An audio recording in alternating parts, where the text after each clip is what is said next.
ऐश्वर्य वैभव, सुख संपदा, भूमि भवन वाहन का संपूर्ण सुख देने वाले सर्वाधिक शुभ ग्रहों में से एक तथा इस भौतिक जगत के समस्त सुखों को प्रदान करने वाले दैत्य गुरु अपनी राशि का परिवर्तन कर चुके हैं तथा कुंभ राशि में प्रवेश कर चुके हैं।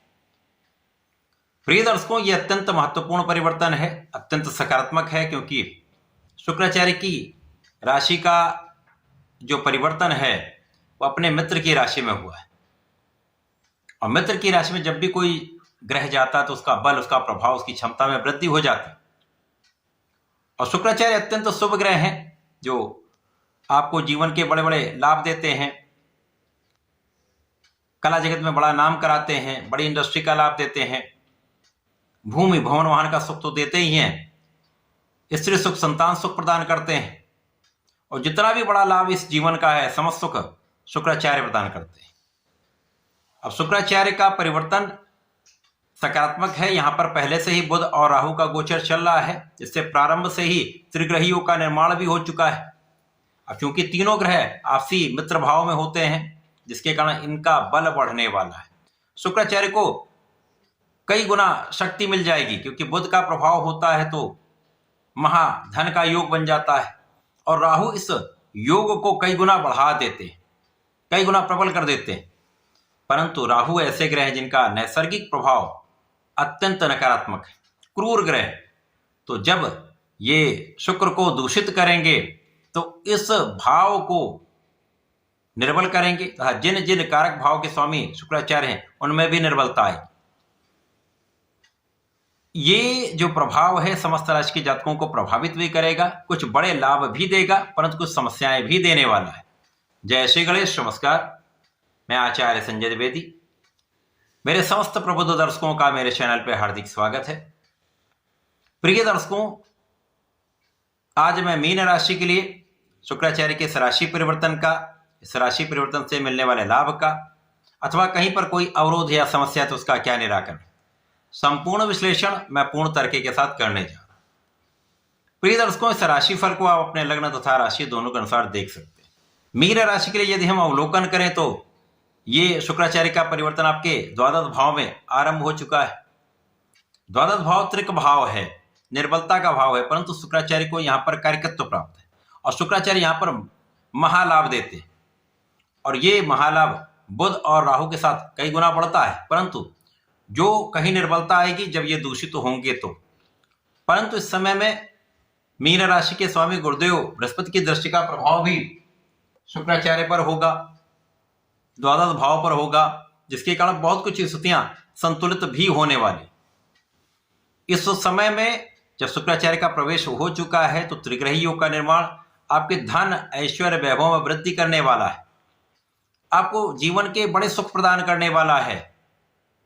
इस समय में लोगों के बीच में आपका मान सम्मान बढ़ाने वाला है, देश विदेश के प्रभाव को बढ़ाने वाला है, देश विदेश की यात्राएं कराने वाला है। यदि व्यापारी हैं तो इस व्यापारिक संबंधों को बढ़ाने वाला यह समय है। बड़े बड़े व्यापारिक अनुबंध मिल सकते हैं। यदि आप कला क्षेत्र से संबंध रखते हैं तो कला क्षेत्र में बड़े अवसरों की प्राप्ति होगी, देश विदेश में परफॉर्म करने का आपको अवसर मिलने वाला है। और जब ऐसी स्थितियां बनती हैं तो महाधन का लाभ आपको प्राप्त होता है, यहां पर किसी प्रकार का कोई संदेह नहीं। इस पूरे गोचर काल में शुक्र बुध का संयोजन भी होगा, इस बीच में सूर्य और मंगल के साथ भी इनका योग बनेगा, और ये गोचर काल 6 फरवरी से 2 मार्च तक चलने वाला है। तो इस बीच में कुछ महत्वपूर्ण परिवर्तन होंगे, इस बीच में कुछ महत्वपूर्ण लाभ मिलेंगे तथा कुछ समस्याएं आएंगी जब राहु शुक्र को दूषित कर देंगे। अब यहां पर शुक्राचार्य आपके अष्टम के स्वामी हैं तथा पराक्रमेश हैं, तो जब ये दूषित प्रभाव प्राप्त होगा और बुध भी यहां पर दूषित होंगे तो निश्चित रूप से यहां पर कार्य क्षेत्र में कुछ अवरोध आ जाते हैं।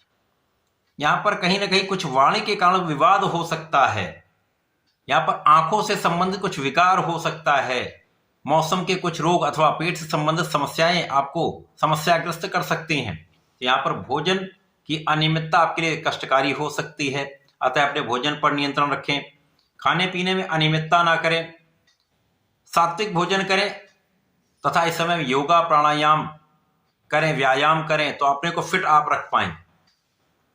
इसी प्रकार से कुछ एलर्जी की समस्या जब होती है तो मौसम का रोग होता है, और मौसम के रोगों से कुछ समय के लिए आपका परिश्रम कम हो जाता है, और यदि आप कुछ कम परिश्रम करते हैं तो उसी के अनुसार परिणाम भी फ्लक्चुएट हो जाता है, उतार चढ़ाव आ जाते हैं।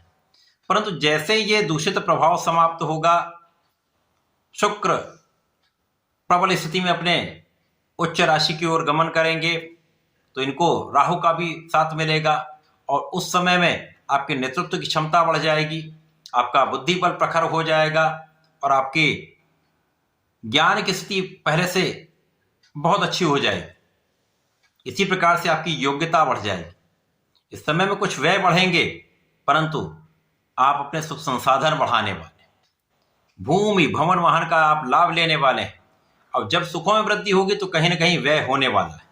इसी प्रकार से कुछ आध्यात्मिक यात्राओं में आपका कुछ व्यय हो सकता है, धार्मिक अनुष्ठानों में कुछ व्यय हो सकता है, देश विदेश की यात्राओं में कुछ व्यय हो सकता है, परंतु धन का भी बड़ा लाभ मिलेगा, और धन के लाभ के कारण ये व्यय कहीं पर भी किसी प्रकार समस्या करने वाले नहीं। तो बड़े धन की प्राप्ति भी हो रही है, और इस समय का उपयोग भी हो रहा है। इस समय में कुछ पीठ पीछे शत्रु तो अवश्य बनते हैं, क्योंकि जब दूषित प्रभाव होता है तो वहां पर वाणी दूषित भी होगी, और उसके कारण कुछ विवाद भी होता है, परंतु इन विवादों में विजय आपकी होगी।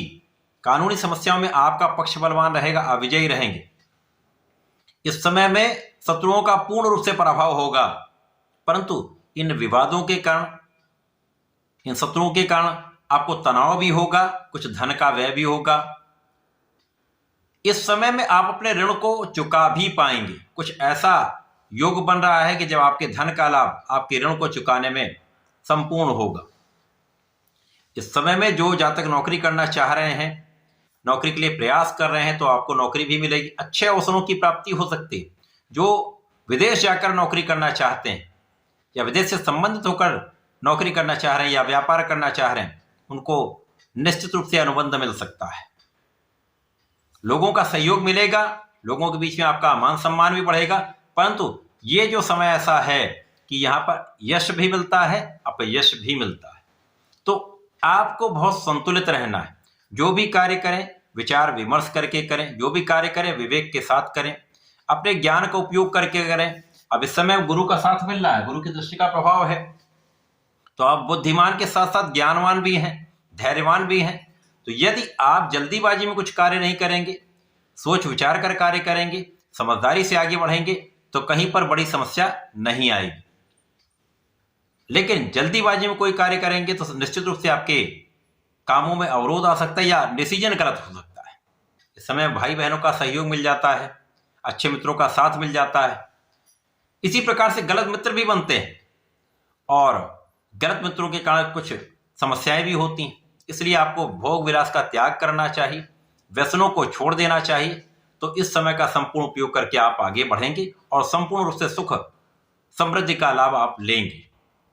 इस पूरे समय में आपको नियमित रूप से भगवान शंकर मोचन की शरण में रहकर हनुमानाष्टक का नित्य पाठ करना चाहिए, गणपति महाराज की आराधना करनी चाहिए, ओम गंग गणपतये नमः का नित्य एक माला का जप अवश्य करें। संपूर्ण समस्याएं दूर होंगी, बुद्धि बल प्रखर होगा, तथा समस्याओं का समाधान अवश्य निकलेगा। तो ऐसा करें, इसका उपयोग करें। धन्यवाद, नमस्कार।